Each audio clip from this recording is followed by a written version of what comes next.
Today's show is sponsored by the Pittsburgh Cultural Trust. They are bringing The Psychology of Serial Killers to the Byam Theater on May 2nd. If you are a fan of true crime, of mystery, it sounds like this is going to be right up your alley. The Psychology of Serial Killers is a live true crime event led by a clinical psychologist, Dr. Rachel Tolles. She's diving into the minds of some of the world's most infamous serial killers right there on stage with you. So get some answers and your tickets right now at trustarts.org. CityCast Pittsburgh is supported today by Brewhouse Arts. Y'all know that giant glowing clock tower on the south side? It's sort of behind and below that in a historic space that used to make local beer. If you have not been yet, Brewhouse Arts is really beautiful. High ceilings, so textured, and every show there sort of leaps off the walls. Their latest exhibition, I Remember It Better, could be your perfect chance to check it out. It features 7 artists in residence, all based in Pittsburgh, and it's on display Thursdays, Fridays, and Saturdays now through June 20th. Check out brewhousearts.org for more information about the artists and all the gallery's upcoming events.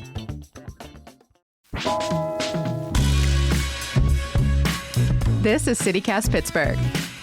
I'm Megan Harris, and here's what Pittsburgh's talking about. What mascot would y'all eat? Like if they were edible, I guess. The Alcazan fish, because I bet that it's a little messed up and I could get superpowers from it. Okay, I was going to say the Alcazan fish too, but that's because I like catfish and it's already a bottom feeder, so it's just because my standards are low. Oh man, that would be really good. Like some nice battered Alcazan fish tacos would be really tasty. That's all I'm saying. I was going to say Mr. Peanut. Just make some, maybe combine Mr. Peanut with the California raisins and do like a PB&J situation. Ooh, trail mix. I was definitely thinking Pittsburgh mascot, but I like that you decided to pick on outsiders. That feels more appropriate. I am with producer Sophia Lowe and CityCast Pittsburgh contributor Colin Williams, talking about that, of course, because of the Pop-Tart sacrifice that's coming up as part of the NFL draft, which is going on now. Finally, it is here. We're sharing some updates about the statewide abortion ruling. Good news there. There's a hunger strike happening at an ICE detention facility on the other side of the state. And we have a new city budget. We also have wins, losses, things to know. And in our bonus segment today for our CityCast Pittsburgh members, we are debating whether a lifetime supply of ketchup is actually a good thing. We have thoughts. So the draft is here. Market Square is open. Also, oops, Arts Landing is not exactly open. Yeah, so I went to the grand opening of Arts Landing, and first of all, it is a fantastic space. It is so beautiful. It is so much better than a one-story Goodyear garage. But what I gather is they're kind of fencing it off as part of the draft security measures, and there is going to be a pit block party within that space, but they're not opening it fully to the public for a little bit yet. Yeah, our executive producer Mallory tried to go a few days ago with her kiddo, and it wasn't like there's a playground right there, but you're not allowed to go in it. Like that's just. Anyway, we're sorry we misinformed y'all. We thought it was open. They cut the ribbon. Usually that means something's open. RIP. I guess we'll check it out in June. We'll keep you updated when it's, actually open for the public. The playground looks really cool, so I hope Mallory's kiddos can wait for another little bit to enjoy the play structures there. There's some really neat stuff that the Children's Museum was able to install, I gather. Yeah, it looks really pretty. I mean, that's my takeaway from some of this stuff. Like, I understand security procedures and like the governor's been in town and he always brings an extra level of security protocol and all that. But like Market Square, for example, everything around it is gated. It's beautiful. Like some of the stuff that they've done and completed, like you can see it all.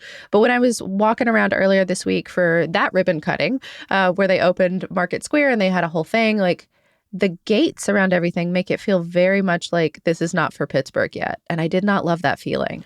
The shots of everything are really beautiful. Like people are posting drone photos on Instagram and all that stuff. And there's cute stuff for the draft, like terrible towels being strung up all over the place. Yeah. The urban planning department there at the PDP has really been doing the Lord's work. Like everything is so cute. Yeah. Like I'm swinging by the north side. I did it yesterday, but I was really excited to walk through Market Square after the draft and really enjoy it just like myself. And I don't know. We'll see how that goes next week. It kind of has like the, the like holiday Christmas village thing that they do. Yeah. But like because there are so many tents, they kind of back them all up pretty closely to the gates. Like it's gated then too, so I'm used to what that looks like. But I think it's because they don't have many tents. It feels much more exclusive. And like to get in there earlier this week, this may be different now that the draft is in full swing. You had to go through a metal detector. Like, again, that might have just been a Shapiro thing, but it makes me wonder. It just had like a different vibe than I expected. It was still all great and pretty, but I want it to be for us. Yeah. I wonder if they're going to have these types of security measures for the Pop-Tart sacrifice. That's outside the draft zone proper, because that's at Nova Place. Oh, okay. Yeah, I don't think I realized that. Nova Place, the like mall area that's like just up there on the north side. Yeah, so if you're looking to see a pastry be offered Consumed? up to the gods of breakfast, that's going to be happening. I think it's going to Mouth Heaven or something. I forget. That's right. Yeah, they started this during, I think it was bowl games. But anyway, it's like, yeah, this is a tradition the NFL has now borrowed. So that is apparently happening today at 1 p.m. There's a photo op with the Pop-Tart, and the actual sacrificial ceremony is going to be taking place at 3 p.m. I will say I think the Pop-Tart thing is amazing, and I like it a hell of a lot better than the Duke's Mayo bowl, which I'm not a big mayo fan. I would much rather have, something with like a fruity filling than like a big bowl of mayonnaise. It upsets me that this is a protein Pop-Tart. Why are we proteinifying Pop-Tarts? Why are we proteinifying anything these days? Yeah. It's like so much protein. Obsessed. I mean, I would argue that might be a little bit on that like Maha, Make America Healthy Again train. But I think we were already there. Like in my circles, my gym circles, like protein has been the thing for solidly 20 years. So like, I think it's just that it finally went mainstream. Let me just have my junk food. I am with you. I agree. In the meantime, there have been lots of other changes, things like stuff that we're like noticing as like indicators of what to expect from this thing. Like the rental cars, for example, like every single one of them in our region, apparently, like the airport was talking about this, has been rented. Like every rental car. I am surprised, honestly. I mean, I'm not, because I assume that some people who are coming in, if they're not staying directly downtown or something, would need a car to get in. Like, I know that PRT has been saying, don't drive, and have been releasing all these bus plans. But if I weren't living here, I personally would be like, well, I guess I'll get my rental car and drive on there. I don't know if this has to do with rental cars, but I was out and about in the north side yesterday. And one thing that I did notice is like a real change in the draft is there are so many like souped up cars and fancy sports cars driving around Pittsburgh right now. I got basically almost hit by a BMW on my bike, and there were Corvettes driving around and people in like motorcycle convoys. So it definitely seems like vehicular traffic is up in the city. I completely disagree with you, Colin. That's so funny because when I was driving around, it felt like the pandemic. Like there was no traffic, none on the interstate. Like I literally saw like 4 cars my entire way in. And then when I actually drove around like the North Shore, like outside the footprint, there were like 4 Ubers and that's it. There was nothing. There were, however, a ton of pedicabs, like tons of people in those like what I would call extra large golf cart situations. Yeah, I saw a few of those music. as well. Some of them had like Christmas lights like tacked around them. One of them had like an Instagram type thing that they'd like built a background around it. And every single one of them that I saw had an advertisement on the front or the back, like outside the range of a selfie, for a personal injury attorney, which I thought was just hilarious. Oh, man. Like a personal injury attorney that could help you if, say, you drunkenly fell out of your LED lit golf cart. Yeah, absolutely. Oh, my goodness. Well, one of the other things that I think is a really interesting sign of how the draft has changed Pittsburgh is that one of the Strip's core industries, namely selling bootleg sports merchandise, appears to be coming under fire. The PA Attorney General and PA State Police just seized a bunch of counterfeit Steelers merch in the Strip from what they say is, quote, at least one business. I also saw like a Pirates logo in there for like a Pirates hat.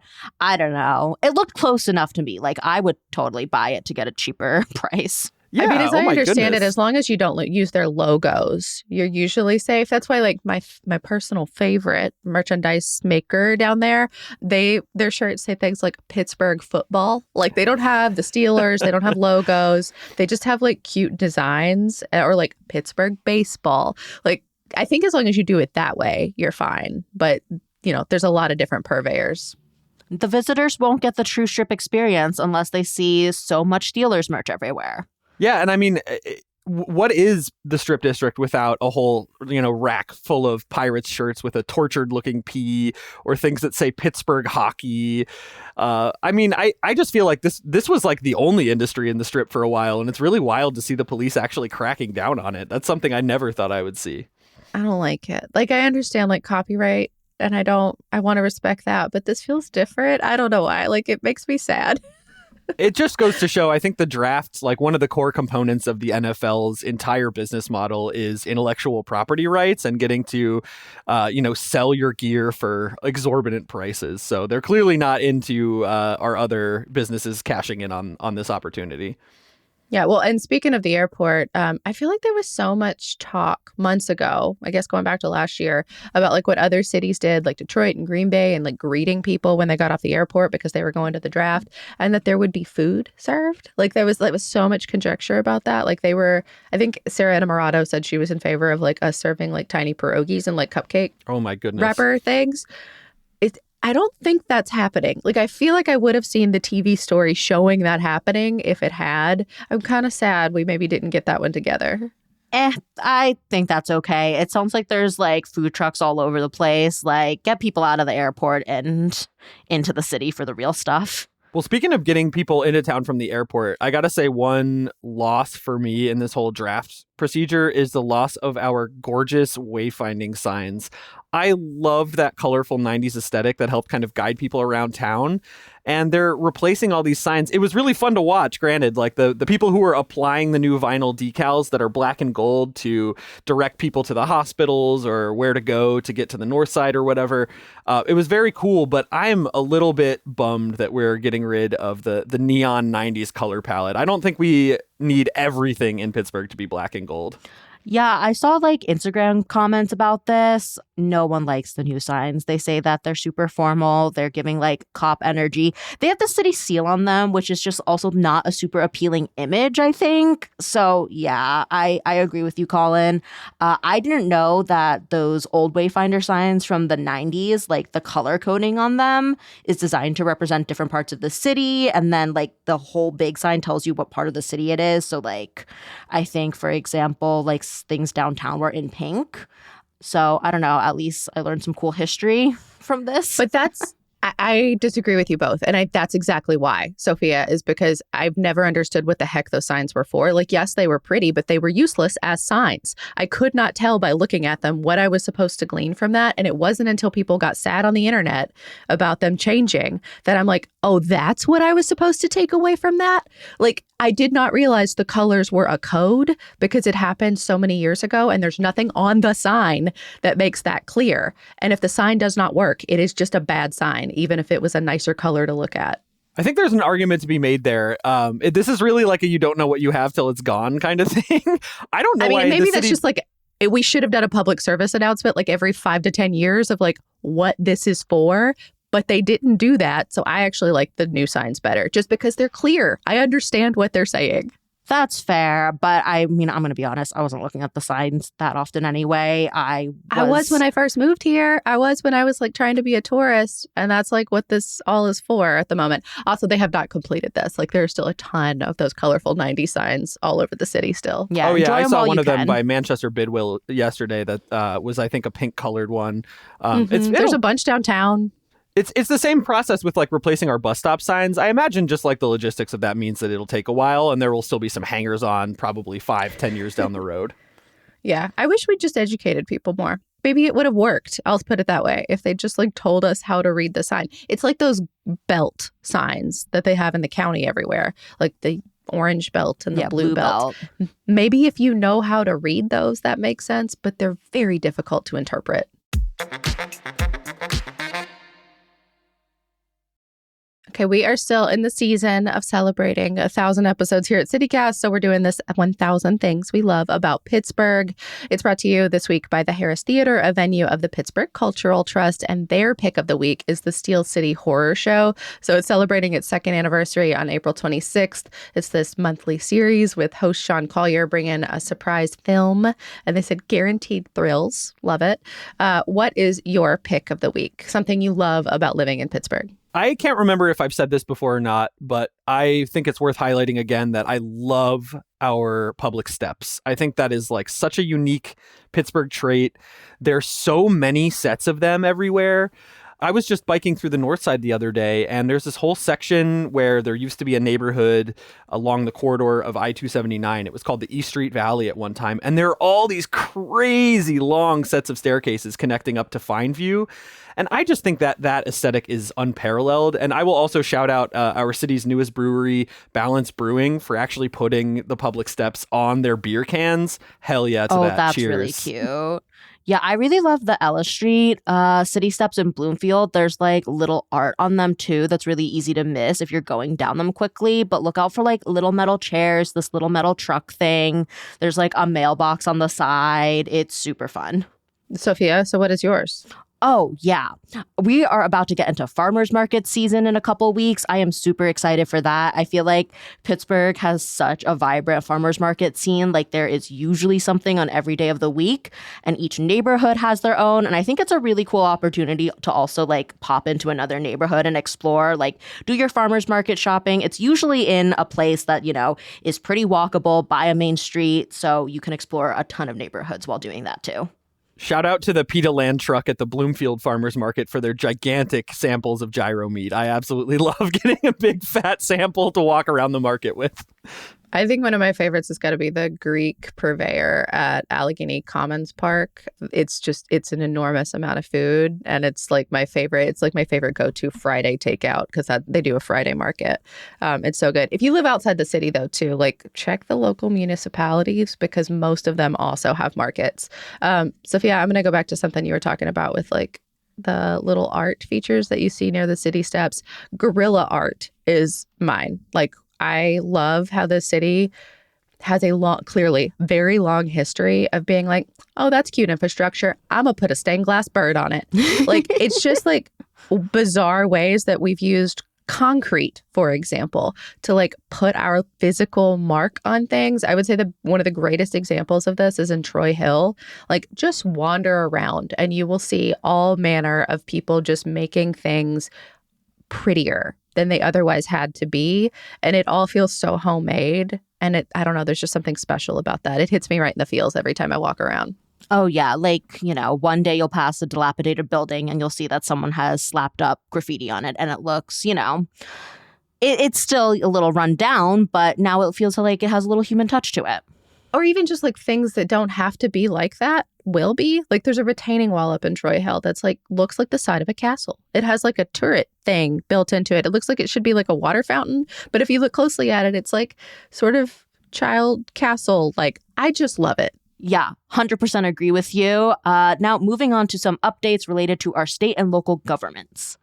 Yes, I think arguably the biggest one this week happened at the state level. An abortion ban was ruled unconstitutional. A win for reproductive justice. Yippee! Yeah, this is sort of a testament to some of the decision making that's been happening at our highest courts recently, much to the chagrin of PA's congressional Republicans. So in a 4-3 decision on Monday, the Commonwealth Court found that the state's ban on public funding of abortion care actually went against the Commonwealth Constitution, specifically the Equal Rights Amendment, which the court found basically confers a, quote, fundamental right to reproductive autonomy. So this is an interesting case. It's been kind of a tangled saga. This case was actually originally brought in 2019. It went all the way up to the state Supreme Court in 2024, and the state Supreme Court actually kicked it back down to the lower courts, basically implicitly saying that restrictions on abortion would fall afoul of the state constitution's Equal Rights Amendment. So that is now what the Commonwealth Court has found. The state is going to again go up to the state Supreme Court, which has a majority of liberal justices. And just for a reminder as well, abortion is legal up to 24 weeks in Pennsylvania. So this ruling, if this is upheld by the state Supreme Court, would enable Medicaid dollars to cover abortion care. Governor Shapiro has been very in favor of this. He applauded the decision, supported the unconstitutional finding. Meanwhile, the state attorney general, Republican Dave Sunday, actually intervened on behalf of the Commonwealth to say that this would be illegal, basically, under current law. So there's some push and pull between the state parties here. But overall, what does that mean? That it would be illegal or that he would intervene? What kind of power does he have in this situation? I think this was mostly just making statements on behalf of the Commonwealth, saying that, like, in his view... Isn't that what the governor's for? I mean, you would think, right? But the Attorney General is sort of the highest law enforcement officer in Pennsylvania. So yes, as Josh Shapiro, who once held the office, loved to remind everybody. He made plenty of statements. I'm not giving Sunday a hard time on that. But this is, I think, for abortion rights proponents, this is a big win. If it's appealed, this would head back to the state Supreme Court for a kind of final say-so from the justices. And it seems like under the current political alignment, the state Supreme Court would find in favor of this ruling. So we'll see. We'll see what happens next. Okay, also statewide, but not exactly government. Like, it is government imposed. This is a loose tie-in, but I felt like we should talk about it. This hunger strike that's happening in a detention facility on the other side of the state. Yeah, this is in Moshannon Valley, the processing center. Details, unsurprisingly, are pretty unpleasant. So around 100 men there are protesting after they were served inadequate food. Several people got sick, and one man vomited like a green substance. He was quarantined with the flu, but now is back with everyone in Gen Pop. And reminder, Moshannon is where most of the folks in our region that are being detained by ICE officers, this is where they're being taken. It's called a processing center, but it is in every way a detention facility, not unlike a jail or something like that. But the rules are squishy, like people are being held for much longer periods of time. Someone has died there. And some of our state lawmakers have tried to go tour it and have been turned away before. Summer Lee's talked about this a lot. Yeah, she's posted a lot of videos on TikTok too, like kind of documenting immediate aftermath of like, I'm in my car, I was denied access, like here it is in the background, here's what I'm going to try to do next. And that's not a thing they're supposed to be able to do. So it sounds like this is some of those folks that have been detained trying to take matters into their own hands in some small way. Yeah, I think it's actually multiple people have died there. You're right. Yeah. So it's really unfortunate that it's come to this point where people are feeling like they have to take this into their own hands. Of note is the fact that this detention facility is being run by a private company, the Geo Group, which has been subject to numerous lawsuits in the past in other locations. The lawsuits have alleged everything from misuse of funding to lack of access to translators and proper medical care to sexual harassment by Geo Group staff. So God. U.S. Representative Lee is calling for the immediate closure of Moshannon Valley. And immigrants' rights advocates have also been calling on the Clearfield County Commissioners. This is where Moshannon Valley is located. It's just west of State College.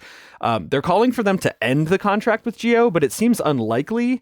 The county commissioners have actually kind of rode back against allegations that the food is bad and that there have been problems at this facility.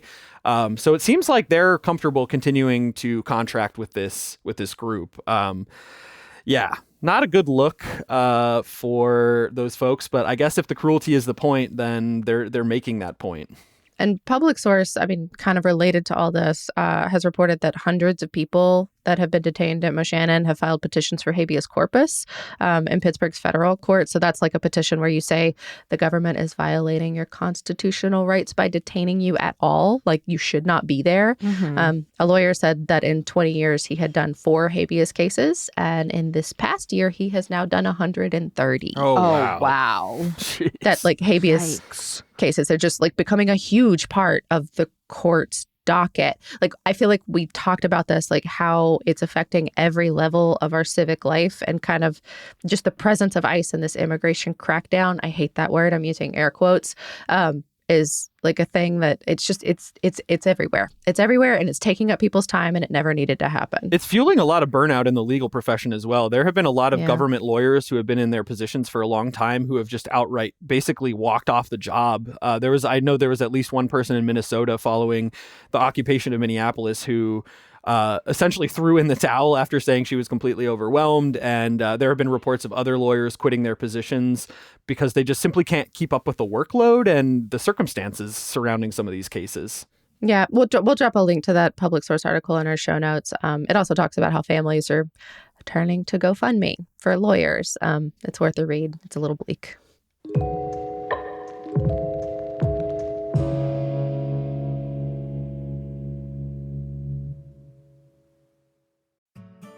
CityCast Pittsburgh is brought to you today by Allegheny County. The county is recruiting poll workers, such an important job for the May 19th primary election. Poll workers, also called election officers, help run voting locations, and they earn money, $150 to $175 for the day, plus paid training before Election Day.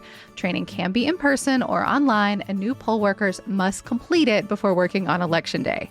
To serve, you must be a registered voter here in Allegheny County and be able to work the full day on May 19th. Poll workers play an important role in ensuring a smooth, fair election, and they gain valuable experience interacting with voters and managing the election process. If you're interested in earning a little extra money and supporting your community, apply online at AlleghenyVotes.com. Learn more and submit your application at AlleghenyVotes.com today.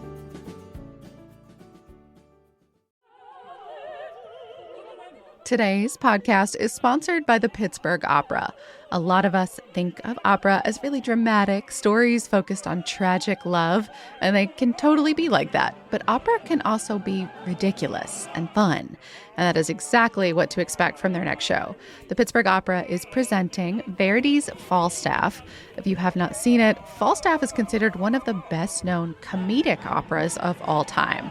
The music really matches the mischief. It's based on The Merry Wives of Windsor by William Shakespeare, and you're going to follow Sir John Falstaff's attempts to woo 3 women with identical love letters. Honestly, I think Falstaff would have loved online dating. The show runs April 28th to May 3rd, and each performance has English subtitles projected above the stage. So you're always going to know what's going on, though I have been to their shows like this. The performers do such a great job of depicting the action. If you look away, you're still going to know what's up.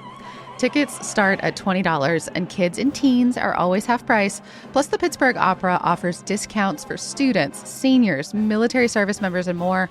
Learn more at pittsburghopera.org/citycast. Pittsburgh Opera, where can we take you?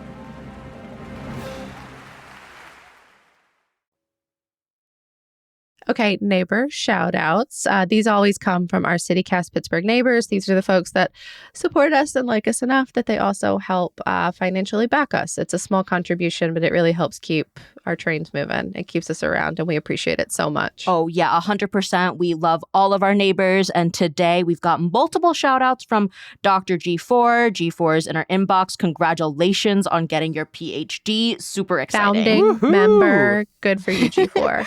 Anyway, so their first shout out is the light rail, which they say is quirky and bursting with history. It's an absolute gem for getting around, punching well above its weight. They did say it's really a shame it only serves a few neighborhoods, but truly, yeah, I also love the light rail. They're also shouting out the Montour Bike Trail and the Tour Ed Mine Museum in Tarentum. So you can actually travel into the mine there, and G4 did that. But they say that the old mine is so comically short that you have to lie flat. You have to lie down on a flat car as you're taken into the mountain. So I don't know if that's for me, but I've driven by this so many times and haven't done it. And it's exactly because I was afraid that that would be a thing I would be required to do. Yeah, but it's now still you know. like kind of, it's low on my bucket list, but it is there. Uh-huh. I mean, I think I'd maybe go poke around and TBD about the mine tour part. There are some trails around there because you can see them from 28 if you drive that far up. Oh, I think it's also cool. The Tour Ed Mine seems like a great reminder of like what some of our ancestors had to do so that we Honestly. could be sitting here talking on this show. Or if you prefer to do it with spooky vibes, they also have a Halloween version where they turn it into like something like a haunted house. Oh, cool. Oh, okay. So this fits already perfectly in there. And then the last thing G4 is shouting out is the Center County Highway Revolt, which is advocating for a convenient and realistic rail system to get to Penn State. And also, you know, the idea is to create better rail networks across the Commonwealth in general. I mean, the Amtrak I've written and it from Pittsburgh to Philly should be an easy ride, is iffy and easily delayed. Man, Yeah. yes, G4 co-signed, thinking all the good thoughts. I hope that y'all revolt us into something that functions better than what we currently have. And reminder, if you want to share your favorite local business, nonprofit, your own business, you can become a CityCast Pittsburgh neighbor and send us your shout out. We'll read it right here. It's going to be in our newsletter. You can join today at membership.citycast.fm. You get a bunch of other perks like ad-free listening and invites to members-only events. So lots of cool stuff there. Yes. And if you are a current member, please send us your stuff like G4. G4 has been around since the beginning and we're still hearing good stuff. Keep them coming. So moving on to wins, losses, and things to know. We do have a new city budget. If this feels familiar, it's because we passed one in December. But the Corey O'Connor administration came into office in January and was like, we don't know about these numbers that y'all just signed off on back before the holiday. So we're going to reopen this thing and see what's what.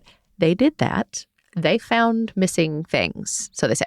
Yeah, O'Connor says that there was a lot of stuff that was under budgeted. So that includes things like employee health care, bridge and vehicle maintenance, overtime payments, like all things we've talked about on the show before. And anyway, this new budget got approved this week. The new budget adds about $28 million. We're still broke. We still can't pay for stuff. We did pass a tax increase before the end of the year.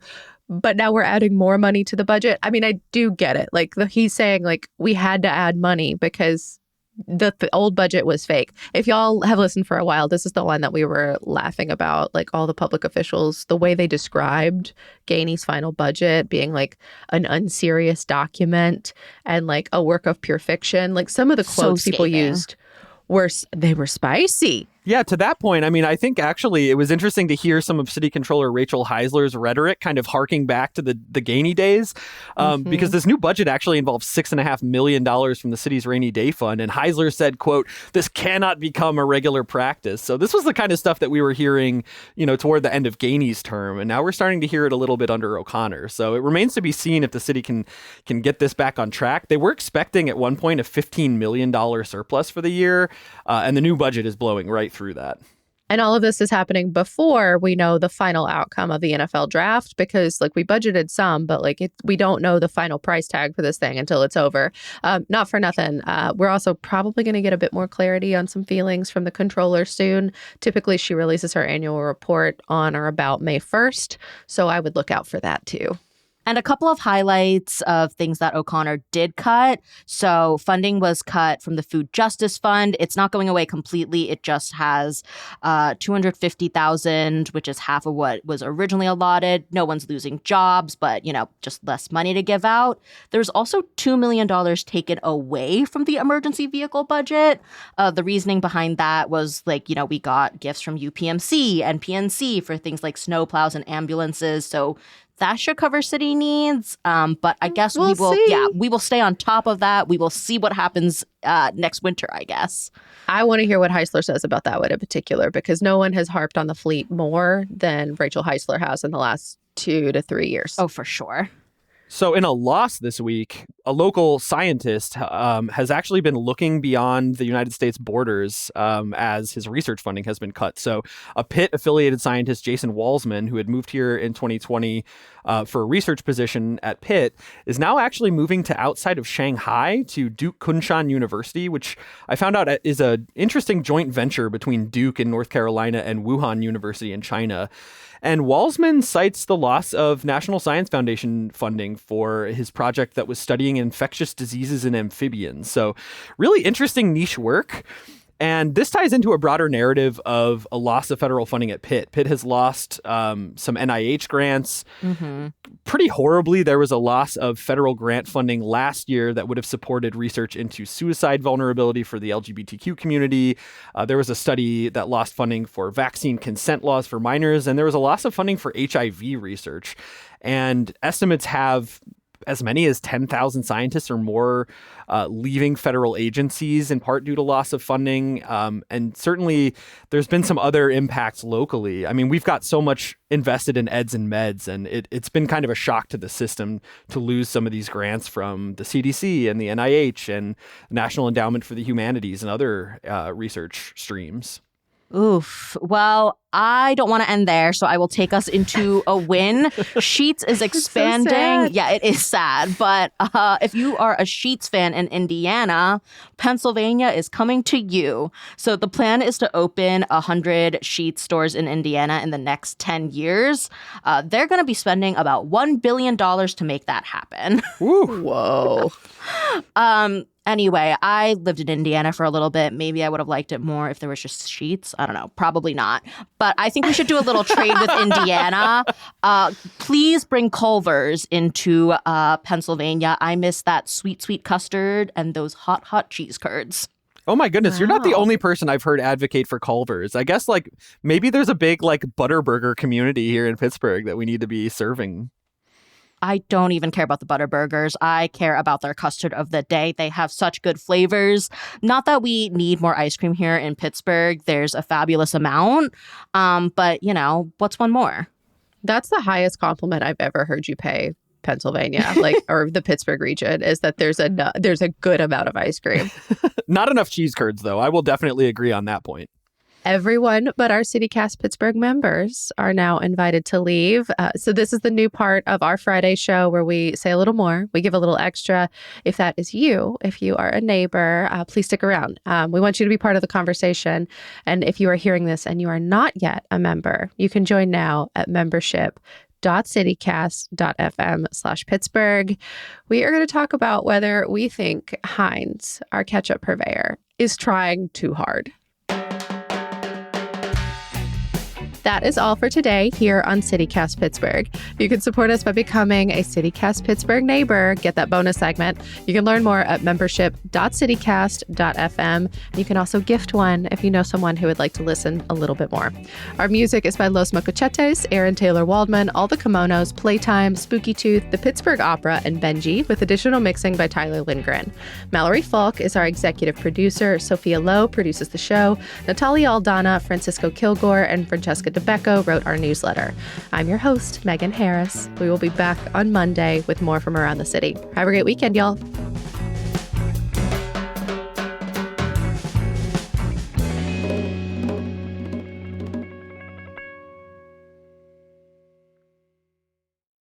Heirloom tomatoes are not for ketchup. Dude, they make the best Memphis style barbecue sauce of any major distributor I've ever tasted in my life, which is upsetting for me to say out loud, but it is true. Wow. Their Memphis style barbecue tastes like Memphis, and no one else can seem to nail it.